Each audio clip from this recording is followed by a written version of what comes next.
Lisa Martinez sat at her desk in the Luna Station Communications Center. She had been working there for 3 years, listening to signals from deep space. Most days were quiet.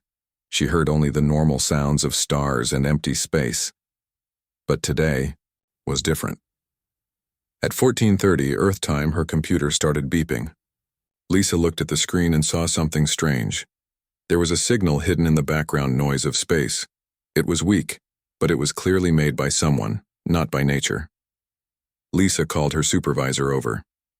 "Sir, you need to see this," she said. Commander Bill Harris walked over and looked at the screen. His eyes grew wide. "That's artificial," he said. "Someone made this signal." "But it's not human," Lisa replied. "The pattern is all wrong." Within an hour, the entire communications team was working on the signal. They ran it through every computer program they had. They tried to clean up the static and make it clearer. Slowly, the signal became stronger. Dr. Kevin Walsh arrived from Earth the next day. He was the best language expert humanity had. If anyone could understand an alien message, it was him. He brought a team of scientists with him. For 3 days, they worked without stopping.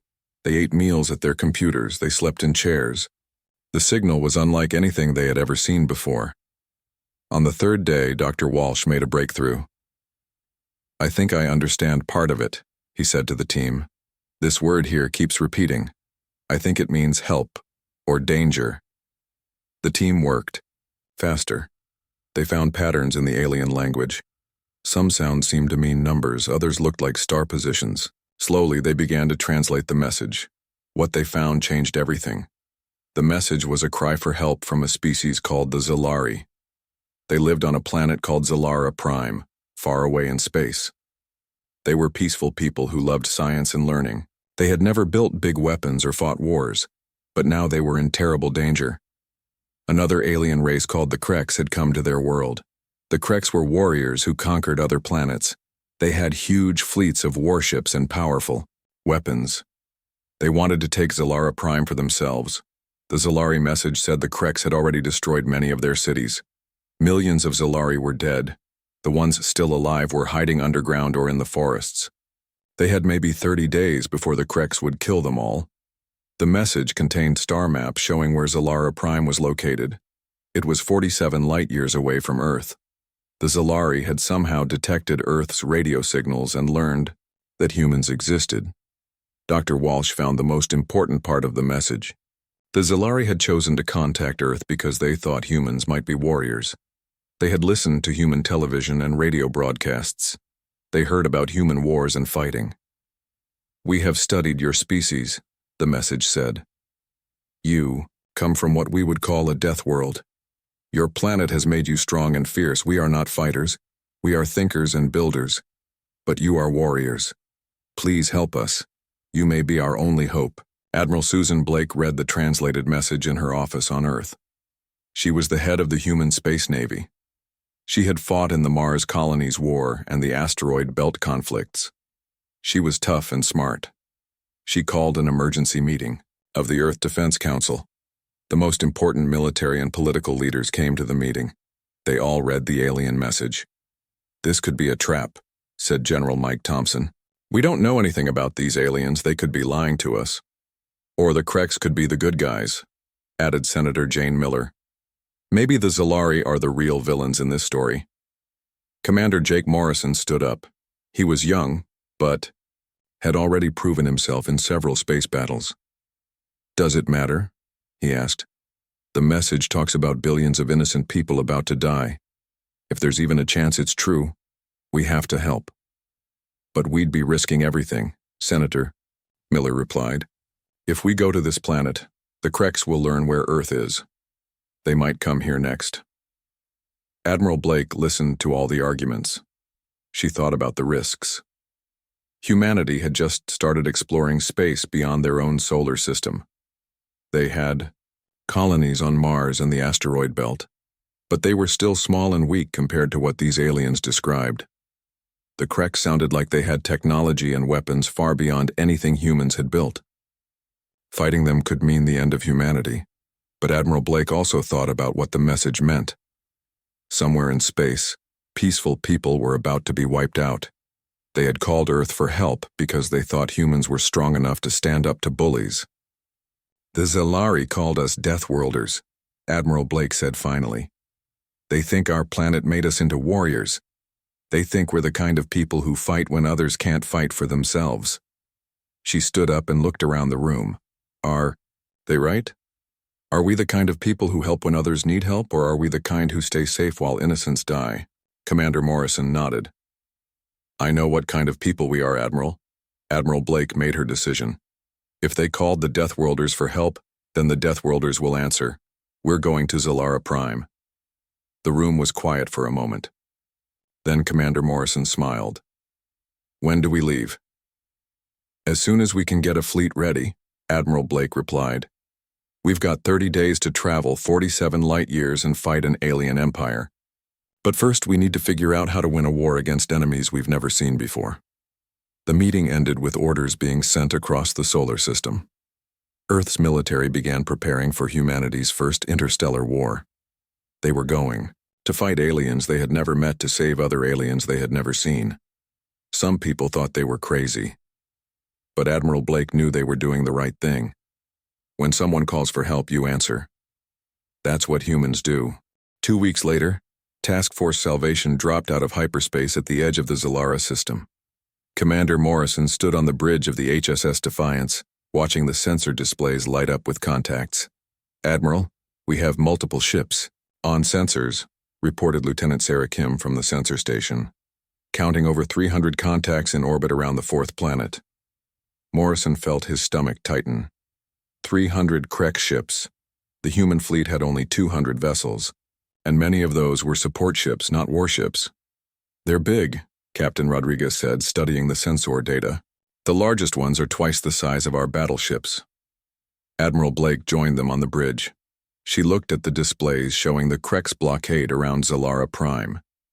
The alien ships were arranged in perfect geometric patterns around the planet.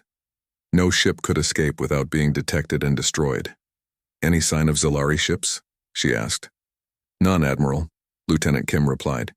"If there are any left, they're hiding or already destroyed." Morrison was about to respond when another contact appeared on the sensors. This one was small and moving erratically, like a damaged ship trying to escape the system.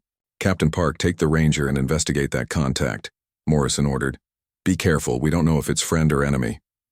Captain Lisa Park commanded the HSS Ranger, a fast scout ship designed for reconnaissance missions. She was young, but had already proven herself to be an excellent pilot and tactician. The Ranger moved carefully toward the unknown vessel. As they got closer, they could see it was clearly damaged. Parts of its hull were melted, and it was leaking atmosphere. "It's not Krek's design," reported the Ranger's sensor operator. "The hull configuration is completely different." Captain Park opened a communication channel. "Unknown vessel, this is Captain Park of the Human Space Navy. Do you need assistance?" For a moment there was no response. Then a weak signal came through, speaking in the alien language Dr. Walsh had learned to translate. "Human ship," the voice said, translated by the computer. "Please help us, we are Zalari refugees, our ship is dying." Captain Park immediately ordered her crew to prepare for a rescue operation. The Ranger moved alongside the alien vessel and extended docking clamps to hold it steady. When the airlock opened, the humans got their first look at a living Zalari. The alien was tall and thin, about 7 feet in height. Its skin was pale blue and its eyes were large and dark. It moved gracefully despite obvious injuries. Dr. Kevin Walsh, who had traveled with the fleet as a translator and cultural expert, stepped forward. Using the translation software they had developed, he spoke to the alien. "We are humans from Earth," he said. "We received your message asking for help." The Zalari's eyes grew even wider. "You came," it whispered. "We sent the message hoping someone would answer, but we never thought anyone actually would." The alien introduced itself as Zeth Ka, a scholar and scientist from SciFiPrime. It explained that its ship was one of the last to escape the planet, before the Kreks tightened their blockade. "How many Zalari are still alive?" Dr. Walsh asked gently. Zeth Ka's expression became pained. When the Kreks first arrived, there were 12 billion of us. Now maybe 10 billion remain. They bomb our cities every day. They kill civilians for sport. They are not just conquering us, they are trying to wipe us out completely. Commander Morrison listened to the translation with growing anger. The Kreks weren't just military conquerors. They were genocidal monsters who enjoyed causing suffering. What can you tell us about their fleet? Morrison asked. Zethka provided detailed information about Kreks tactics and ship designs. The Kreks had massive vessels with thick armor and powerful weapons. They relied on overwhelming firepower and superior numbers to win battles. But they fight in very predictable patterns, Zethka explained. They form geometric formations and attack in straight lines. They believe this shows their discipline and superiority. Morrison smiled grimly. Predictable enemies were easier to defeat. The Zalari scholar looked at the sensor displays showing the human fleet. Its expression became worried. You only brought 200 ships, it said. The Kreks have 300 and theirs are much larger. How can you possibly win? Numbers don't tell the whole story, Morrison replied. Humans fight differently than other species. Over the next several hours, Morrison ordered reconnaissance missions throughout the system. Human scout ships, moving carefully and using stealth technology, mapped out the entire Kreks fleet position. The information they gathered confirmed what Zethka had told them. The Kreks ships were arranged in perfect formations around SciFiPrime. They had divided their fleet into precise geometric groups, each with specific roles and positions. It was exactly the kind of rigid, predictable strategy that human military doctrine was designed to counter. Captain Rodriguez studied the tactical displays with Morrison and Admiral Blake. They're expecting a conventional battle, she said. They think we'll attack their strongest position head-on. That's exactly what they want us to do, Morrison agreed. Their ships are bigger and more heavily armed. In a straight fight, they would win easily. Admiral Blake pointed to weak spots in the Kreks formation. But look at this. They've left their supply lines completely unguarded, and their communication ships are positioned in predictable locations. Morrison began to see the possibilities. The Kreks were overconfident. They had won so many battles using the same tactics that they couldn't imagine anyone fighting differently. They don't understand human warfare, he said. They think war is about honor and showing superior strength. They've never fought anyone who was willing to do whatever it takes to win. Dr. Walsh brought more information from his conversations with the Zalari refugees. The Kreks had a rigid military hierarchy. Orders came from the top and were never questioned. If their command structure was disrupted, their individual ships wouldn't know what to do. They're also very proud, he reported.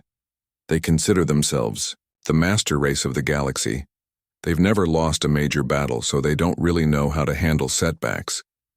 Morrison started formulating a battle plan. Instead of attacking the Kreks head-on, the human fleet would strike everywhere at once.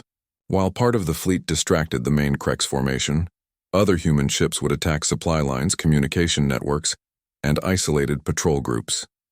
We'll turn their size against them, he explained to his officers.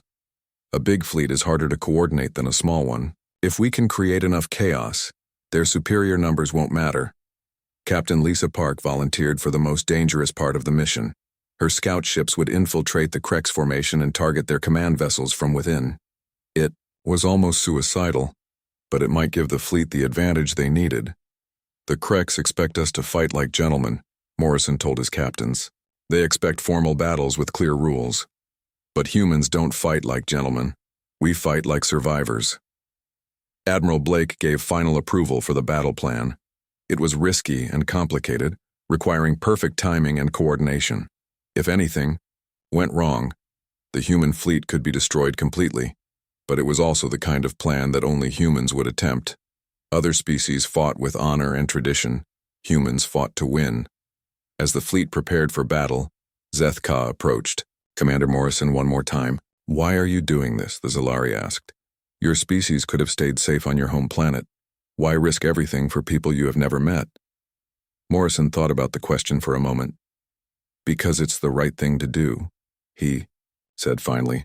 When someone needs help, you help them. That's what makes us human. The Zalari scholar looked puzzled. But you gain nothing from this. You only risk losing everything. That's where you're wrong, Morrison replied. We gain the knowledge that we did the right thing.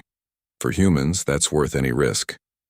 As the human fleet moved into attack position, Morrison sent one final message to all ships. Remember, we're not just fighting for victory. We're fighting to show the galaxy that there are still people willing to stand up to bullies. Let's make Earth proud. The battle for SciFiPrime was about to begin.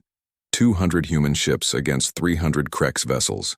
David versus Goliath, with the fate of an entire species hanging in the balance. But the Krex were about to learn something that every human child knew.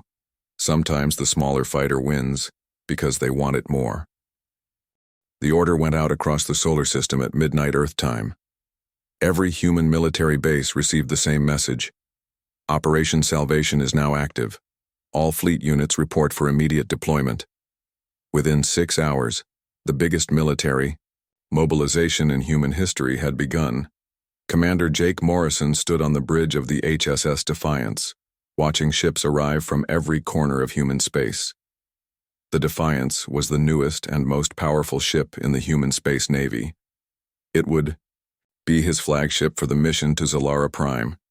Captain Nina Rodriguez joined him at the observation window. She was the ship's commanding officer, a veteran of the asteroid belt conflicts. I've never seen so many ships in one place, she said. Morrison nodded. Battleships were coming from the Mars orbital yards. Cruisers arrived from the Jupiter military stations. Destroyers raced in from patrol duties near Saturn. Even the secret research ships from the outer planets were joining the fleet. 12 battleships, 18 cruisers, 36 destroyers, Morrison said, plus support ships, supply vessels, and repair craft. Nearly 200 ships total. That's more than half our entire navy, Rodriguez replied. If we lose this fleet, Earth will be defenseless. Morrison knew she was right. But they needed every ship they could get. The Zalari message had described Krex fleets with hundreds of ships. Humanity was already outnumbered before the fight even started. Down in the engineering sections, Chief Engineer Pete Johnson was working with his teams to install new equipment. The ships were getting experimental faster-than-light communication systems. These devices would let the entire fleet talk to each other instantly, even across vast distances. Will this actually work? Asked his assistant, Tony Garcia. Pete wiped sweat from his forehead. In theory, yes. In practice, we're about to find out. No one has ever tried to coordinate this many ships over interstellar distances before. The communication systems were based on quantum entanglement, something most alien species considered impossible to use for practical purposes. The quantum effects were too unstable, too unpredictable. But human engineers had found a way to make it work through what they called brute force engineering. If the quantum field collapsed, they just built bigger generators to force it back together. Meanwhile, Lieutenant Colonel Ryan Hughes was overseeing the loading of the 5th Marine Expeditionary Force. 15,000 Marines were boarding the way troop transports along with their powered armor and weapons. The Marines were humanity's elite soldiers. They trained on Earth's most dangerous environments, the deep ocean trenches, the polar ice caps, the volcanic mountains. They were used to fighting in places that would kill most other humans. Remember, we don't know what these Krex look like. Hughes told his squad leaders. We don't know how they fight or what their weaknesses are, but we know how to adapt. We know how to survive, and we know how to win. Each Marine carried enough firepower to destroy a city block. Their powered armor could protect them in the vacuum of space or the crushing depths of an ocean. Their weapons could punch through heavy armor or disable electronic systems, but their greatest weapon was their training. Human Marines learned to think on their feet, to improvise when plans fell apart, to turn anything into a weapon if necessary. Dr. Amy Carter was also preparing for the mission. She was a medical officer, but like all humans on military ships, she had been trained in multiple jobs. She could treat wounds, but she could also operate communication systems and repair computers. The alien message said the Zalari are tall and thin with blue skin, she told her medical team. We need to figure out how to treat their injuries, if we find wounded civilians. Her team was loading medical supplies for both humans and aliens. They didn't know what Zalari biology was like, but they brought everything they could think of. Human doctors were used to dealing with the unknown. In the Luna Station Communication Center, Dr. Kevin Walsh was still working on the alien message. He had decoded most of it, but there were still parts he didn't understand. "There's something here about Krek psychology," he told Lisa Martinez. "The Zalari think the Kreks enjoy causing pain. They don't just conquer planets, they torture the survivors." Lisa felt sick thinking about it. "How can anyone be that cruel?" "I don't know," Dr. Walsh replied.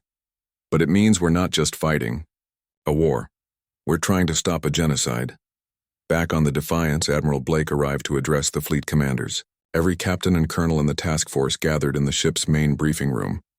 "I won't lie to you," Admiral Blake began. "This mission is dangerous. We're flying into the unknown to fight enemies we've never seen. We're outnumbered and outgunned. Many of us might not come home." The room was silent. Everyone knew the risks. "But we're also fighting for something important," the Admiral continued. "Somewhere out there, billions of innocent people are about to die. They called us for help because they think humans are the kind of people who stand up to bullies." She paused and looked around the room. "Are they right? Are we the kind of people who risk everything to save strangers?" Commander Morrison stood up. "Yes, ma'am, we are." One by one, every officer in the room stood up. They were volunteers, every one of them. When word of the mission had leaked to the public, thousands of civilians had tried to enlist. Humanity's first instinct when faced with injustice was to fight it. "Then let's go show the galaxy what Deathworlders can do," Admiral Blake said. Fleet spent 2 more days preparing for departure. Engineers worked around the clock to install the new communication systems. Marines practiced boarding actions in zero gravity. Doctors studied what little information they had about alien biology. Commander Morrison spent those days planning the attack. The Zalari had sent detailed information about Krek's fleet positions and tactics. The Kreks used overwhelming force and rigid formations. They expected their enemies to fight honorably and predictably. Morrison smiled as he studied the data. Humanity had never fought honorably or predictably. They fought to win. On the final day, the fleet gathered in formation. Nearly 200 human ships floated in space near Luna Station. It was the largest military force humanity had ever assembled. Admiral Blake gave the order from the bridge of the Defiance. "All ships, prepare for hyperspace jump. Destination, SciFiPrime." The ships activated their faster-than-light drives. One by one, they disappeared into hyperspace, leaving bright flashes of light behind them. For the first time in human history, Earth's military was leaving the solar system as a unified fleet. They were going to war against an alien empire to save people they had never met. The journey to SciFiPrime would take 2 weeks. During that time, the fleet would prepare for the biggest battle in human history. They were outnumbered 3-1, fighting enemies with superior technology. But they were humans. They came from a world so dangerous that it had turned them into the ultimate warriors, and they were fighting for justice. As Commander Morrison watched the stars streak past in hyperspace, he thought about the message the Zalari had sent. They had called humans Deathworlders, warriors forged by a violent planet. Soon, the galaxy would learn what that really meant. The battle began at 600 hours ship time, but not the way the Kreks expected. Warlord Thexmore commanded the Kreks fleet from his massive flagship, the Dark Conquest. He was a veteran of dozens of campaigns and had never lost a battle. When his sensors detected the approaching human fleet, he smiled with satisfaction. "Only 200 ships," he told his officers. "These humans are either very brave or very stupid." The Kreks commander arranged his fleet in the traditional attack formation, a massive wedge shape designed to punch through enemy lines with overwhelming force. It was the same tactic that had won him victories across the galaxy. But Commander Morrison had no intention of fighting a traditional battle. The first sign that something was different came when the human fleet split into multiple groups. Instead of forming a single battle line, they scattered across the system like a pack of wolves. "What are they doing?" asked Sub-Commander Krexfell from the bridge of the Dark Conquest. "Warlord." Thexmore frowned as he watched the tactical display. "They're breaking formation. No disciplined fleet fights like this. That was exactly what Morrison was counting on. While Admiral Blake led the main human battle group in what appeared to be a frontal assault on the strongest part of the Krex formation, smaller task forces struck everywhere else. Captain Rodriguez's HSS Defiance led a group of destroyers against Krex supply ships. Captain Park's scouts attacked communication relays. Marine boarding teams targeted isolated patrol vessels. The Krex fleet, which had been arranged to fight a single large battle, suddenly found itself fighting dozens of smaller ones. Chief Engineer Pete Johnson was aboard one of the boarding ships heading for a Krex supply vessel. His job was to capture enemy equipment and learn how their technology worked. "Remember, we need to get in fast and get out faster," he told his team as they approached the alien ship. "These aren't combat vessels, so they won't have heavy defenses." Johnson's ship attached itself to the Krex supply vessel's hull. His team cut through the armor plating with plasma torches and entered through what appeared to be a maintenance shaft. The Krex crew inside wasn't prepared for human tactics. They expected boarding parties to come through the main airlocks following proper military procedure. Instead, humans crawled through their waste disposal systems and emerged in their engineering sections. Within minutes, Johnson's team had disabled the ship's engines and captured its computer systems. They downloaded the ship's database and planted explosives before escaping. "One supply ship down," Johnson reported over the communication system. "And we've got their technical manuals." Similar attacks were happening throughout the Krex formation. Human boarding parties struck fast and disappeared before the enemy could respond. They didn't fight fair. They fought to win. Captain Lisa Park was leading the most dangerous mission of all. Her scout ships had infiltrated the main Krex formation and were attacking from within. "Target the command ship's communication array," she ordered her weapons officer. "If we can cut their communications, they won't be able to coordinate their fleet." The Ranger fired its missiles at point-blank range into the side of a Krex cruiser. The explosion tore through the alien ship's hull, destroying its communication equipment. Park's ship immediately accelerated away, using its superior speed and maneuverability to avoid the return fire. The Krex ships were larger and more powerful, but they were also slower and less agile. "They're trying to surround us," reported her navigation officer. "Then let's not be where they expect us to be," Park replied. She ordered her ship to make a micro-jump through hyperspace, something that should have been impossible at such close range. The Ranger disappeared and reappeared behind the Krex formation, confusing their targeting systems. Park had just demonstrated something the Krex thought was impossible: precision hyperspace navigation in the middle of a battle. Meanwhile, Dr. Amy Carter had made a crucial discovery. While treating wounded crew members, she had been monitoring Krex communications. Her medical training had given her an understanding of biology and chemistry that proved useful in unexpected ways. "Commander," she reported to Morrison over the communication system, "I've found something important. The Krex communication frequency interferes with their own navigation systems." Morrison immediately understood the implications. "Can we broadcast on that frequency?" "Already working on it," Carter replied. Within minutes, human ships throughout the system began transmitting on the Krex communication frequency. The effect was immediate and devastating. Krex ships, which had been moving in perfect formation, suddenly began to drift off course. Some collided with each other as their navigation systems failed. The organized Krex formation dissolved into chaos. Lieutenant Colonel Ryan Hughes was leading a marine assault on one of the larger Krex warships. His powered armor allowed him to fight in the vacuum of space, walking on the outside of enemy ships where no sane person would go. "Breach charges set," he reported, as his team attached explosives to the Krex ship's hull. "Everyone get clear." The explosion opened a hole in the alien vessel's armor. Hughes and his Marines entered through the breach, finding themselves in hand-to-hand combat with Krex soldiers in the ship's corridors. This was where humanity's Deathworld evolution gave them a crucial advantage. The Krex were large and strong, but they came from a world with lighter gravity and a more peaceful environment. They had never developed the reflexes and endurance that came from evolving on a dangerous planet. Hughes moved faster than the Krex soldiers expected.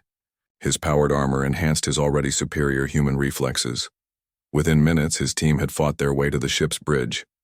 Bridge secured, Hughes reported. The Krex commander wants to surrender. Negative, Morrison replied. We're not taking prisoners yet. Disable their weapons and move to the next target. Hughes's team planted charges throughout the Krex ship's weapon systems before moving on. They left the crew alive but helpless, unable to continue fighting. The turning point of the battle came when Captain Rodriguez achieved something that military historians would later call impossible. The HSS Defiance performed a hyperspace microjump that placed it inside the Krex formation, right next to their flagship. Warlord Thexmore stared in shock as the human battleship appeared beside his vessel. How did they do that? He demanded. Before his officers could answer, the Defiance opened fire at point-blank range. The human ship's weapons, designed for long-range combat, were devastating at close quarters. The Dark Conquest's shields collapsed under the assault. Armor plating buckled and tore. Internal explosions rocked the massive Krex flagship. Return fire, Thexmore ordered. But his weapons couldn't target an enemy ship that was practically touching his hull. Rodriguez pressed her advantage. All batteries, continuous fire. Don't give them a chance to recover. The Defiance poured everything it had into the Krex flagship. Missiles, energy beams, and kinetic projectiles hammered the alien vessel at a range measured in meters rather than kilometers. But the humans' greatest weapon was their willingness to do whatever it took to win. When the Defiance's main guns overheated from continuous firing, Rodriguez ordered the ship to ram the Krex flagship. Brace for impact, she announced over the ship's communication system. The collision sent both ships spinning out of control, but the human vessel was designed to be more resilient. The Defiance survived the impact, while the Dark Conquest's hull cracked open like an egg. Warlord Thexmore, in his final moments, sent a transmission that would be remembered throughout the galaxy. Warning to all Krex forces, the humans do not fight with honor. They fight like the apex predators of a death world. They will do anything to win. The destruction of the Krex flagship broke the enemy fleet's morale. Without their commander and with their communications, disrupted individual Krex ships began to retreat or surrender. But Commander Morrison wasn't finished. He had learned something important about Krex psychology. They respected strength and despised weakness. If he let them retreat now, they would return with a larger fleet. All ships, pursue and destroy, he ordered. We end this here and now. The human fleet chased down the fleeing Krex vessels throughout the system. The battle became a rout as panic spread through the alien ranks. Ships that had seemed invincible an hour earlier were now running for their lives. Captain Park, still fighting, inside the Krex formation, achieved the final victory of the battle. She discovered that one Krex cruiser was carrying what appeared to be a communication beacon, a device used to call for reinforcements. If that beacon gets a signal out, more Krex fleets will come, she reported. Park's ship was damaged and running, low on ammunition, but she still had one weapon left, herself. She aimed her ship directly at the Krex cruiser and activated her engines at maximum power. The collision destroyed both ships, but it also eliminated the beacon. No call for help would reach other Krex forces. As the last enemy vessels were destroyed or surrendered, the battle for SciFiPrime came to an end. The human fleet had achieved a complete victory against superior numbers and technology. Commander Morrison looked at the tactical display showing the wreckage of the Krex fleet scattered throughout the system. 200 human ships had defeated 300 alien vessels through tactics no other species had ever tried. The silence after the battle was almost as shocking as the fighting itself. For the first time in months, no explosions echoed across SciFiPrime. No Krex bombers screamed through the atmosphere. The planet was finally free. Commander Morrison stood on the bridge of the HSS Defiance, looking down at the blue and green world below. From space, SciFiPrime looked beautiful and peaceful, but the surface told a different story. Orbital scans are complete, sir, reported Lieutenant Sarah Kim. The damage is extensive. Entire cities have been destroyed. We're detecting massive refugee camps in the forests and mountains. Dr. Amy Carter was already coordinating relief efforts. "We need to get medical teams down there immediately," she told Admiral Blake. "The Zalari have been without proper medical care for months." The first human shuttles landed on SciFiPrime 6 hours after the battle ended. What they found broke their hearts. The beautiful cities that the Zalari had built over thousands of years were reduced to rubble. Parks and gardens had been bombed into craters. Libraries and schools lay in ruins. But the worst part was seeing the survivors. Scholar Prime Zethka met the human rescue teams at what had once been the planetary capital. The Zalari leader was thin and weak, clearly suffering from malnutrition. Its pale blue skin was scarred from injuries that had never been properly treated. "You came," Zethka said simply. "You actually came to help us." Dr. Kevin Walsh, who had learned to speak some Zalari during the journey, replied for the human team. "We said we would help, and humans keep their promises." The human medical teams immediately began treating injured Zalari civilians. Dr. Carter worked tirelessly, using her knowledge of alien biology to help beings she had never seen before. Human engineers started repairing power systems and water purification plants. Within days, the humans had established field hospitals and refugee centers across the planet. They brought food, medicine, and hope to people who had thought they were going to die. Lieutenant Colonel Ryan Hughes led his Marines in hunting down the remaining Krex ground forces. Small groups of alien soldiers were still hiding in the ruins, terrorizing survivors. The Marines showed them no mercy. "These aren't soldiers," Hughes told his troops after finding evidence of Krex atrocities. "They're murderers who target civilians. Treat them accordingly." The Marine sweeps were swift and efficient. The Krex ground forces, without air support or reinforcements, were quickly eliminated. Many surrendered rather than face human soldiers in combat. But the most important discovery came when human intelligence teams examined captured Krex equipment. Chief Engineer Pete Johnson led the investigation into enemy technology and found something alarming. "Commander, you need to see this," Johnson reported to Morrison over a secure channel. "The Krex have star charts showing dozens of other systems. They've been planning a massive expansion campaign." The charts revealed the true scope of the Krex threat. SciFiPrime was just one target in a campaign that would have conquered hundreds of worlds. Billions of intelligent beings across the galaxy were scheduled for enslavement or extermination. Morrison studied the captured data with growing determination. "How many worlds have they already conquered?" "At least 50 systems," Johnson replied. "Maybe more, and they have fleets stationed throughout this region of space." Admiral Blake convened an emergency conference with the fleet commanders. The victory at SciFiPrime was just the beginning. The Krex Dominion was still out there, still threatening innocent civilizations.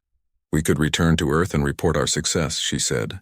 "Our mission was to rescue the Zalari, and we've done that." Captain Rodriguez shook her head. "With respect, Admiral, I don't think our mission is over. We've learned about dozens of other worlds under Krex occupation.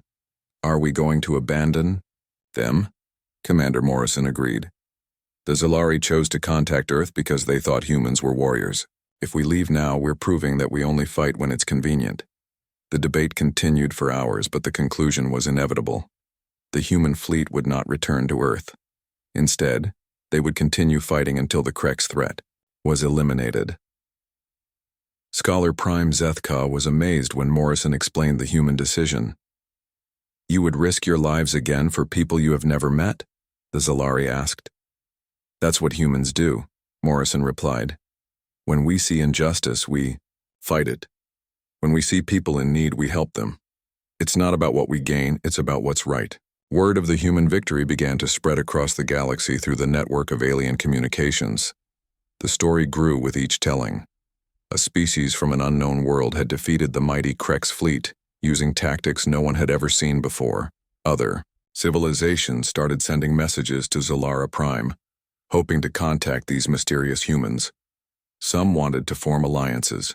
Others begged for protection from Krex attacks. Dr. Walsh worked day and night translating the incoming messages. "Admiral, we're receiving communications from over 30 different species," he reported. "They all want to know if humans will help them fight the Krex." Admiral Blake realized that humanity had reached a turning point. They were no longer an isolated species exploring their local neighborhood. They had become major players in galactic politics. We need to establish formal, diplomatic relations, she decided. Set up a communication center here on SciFiPrime. We'll coordinate relief efforts and alliance negotiations from this location. Captain Lisa Park volunteered for the most dangerous assignment. Her ship would carry messages to other worlds, under Krek's attack, offering human assistance and gathering intelligence about enemy positions. Be careful out there, Morrison warned her. The Kreks know about us now. They'll be looking for revenge. Park smiled confidently. Let them come. They've already learned that humans don't back down from a fight. The establishment of the human diplomatic corps happened almost by accident. Within weeks of the victory, SciFiPrime had become the center of an anti-Kreks alliance. Dozens of species were coordinating their resistance efforts through human intermediaries. Admiral Blake found herself in charge of military operations across multiple star systems. She promoted Morrison to Fleet Admiral and gave him command of all human forces in the region. Your orders are simple, she told him. Protect those who cannot protect themselves. Fight tyranny wherever you find it, and show the galaxy what humans stand for. The first major test of the new alliance came when the Kreks sent a revenge fleet to retake SciFiPrime. 300 fresh ships arrived in the system, expecting to find a weakened and demoralized enemy. Instead, they found Admiral Morrison, waiting for them with a combined fleet of human and alien vessels. The Zalari had rapidly rebuilt their industrial capacity with human assistance. Other species had contributed ships and crews to the defense. The second battle of SciFiPrime lasted only 4 hours. The Kreks fleet, still using their traditional tactics, was completely outmatched by the adaptive strategies of the human-led alliance. This time, Morrison made sure there were survivors to carry a message back to the Kreks Dominion. Tell your leaders, he said to the captured Kreks officers, that the galaxy has new protectors now. We come from a world that made us strong, and we use that strength to defend the innocent. The Kreks officer, a scarred veteran named War Master Dexnor, looked at Morrison with something approaching respect. What kind of world creates warriors like you? He asked. Morrison thought about Earth, its violent storms, dangerous predators, and constant natural disasters. The planet that had nearly killed humanity countless times had also made them into survivors. A world that taught us that life is precious because it's fragile, Morrison replied. A world that showed us that the strong have a duty to protect the weak. As news of the second victory spread, more species joined the alliance. The Kreks Dominion, which had seemed unstoppable just months earlier, was now fighting a defensive war against an enemy they couldn't understand. The humans had introduced something new to galactic warfare, the concept of fighting for moral principles rather than conquest or survival. It was an idea that inspired other species and terrified the Kreks. Scholar Prime Zethka approached Admiral Blake on the anniversary of the first battle. The Zalari leader was healthier now, its people recovering under human protection. I have a question that has been troubling me, Zethka said. Your species could have demanded payment for your help. You could have asked for territory or resources. Why did you ask for nothing? Blake smiled as she looked out at the rebuilt Zalari cities. We did ask for something, she replied. We asked you to be free. For humans, that's payment enough. The final scene of the liberation of SciFiPrime showed the HSS Defiance preparing to depart for another crisis. Reports had arrived of Kreks attacks on 3 more systems. Captain Rodriguez was taking her ship and a task force of human and allied vessels to respond. As the Defiance powered up its engines, Scholar Prime Zethka stood in the observation deck of the rebuilt space station, watching the human ship prepare for another dangerous mission. They're leaving again, said another Zalari beside Zethka. Don't they ever rest? Zethka thought about all the humans had done for his people, the battles they had fought, the lives they had saved, the hope they had restored.